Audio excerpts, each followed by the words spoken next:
మాజీ మంత్రి పెద్దిరెడ్డి రామచంద్రారెడ్డిపై భారత చైతన్య యోజన పార్టీ అధ్యక్షుడు బోడే రామచంద్ర యాదవ్ ఆగ్రహం వ్యక్తం చేశారు.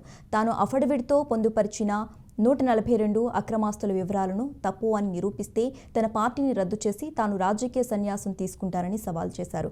ఎన్నికల నేపథ్యంలో నామినేషన్ దాఖలుతో పెద్దిరెడ్డి తన వివరాలను పూర్తిగా పొందుపరచలేదని విమర్శించారు.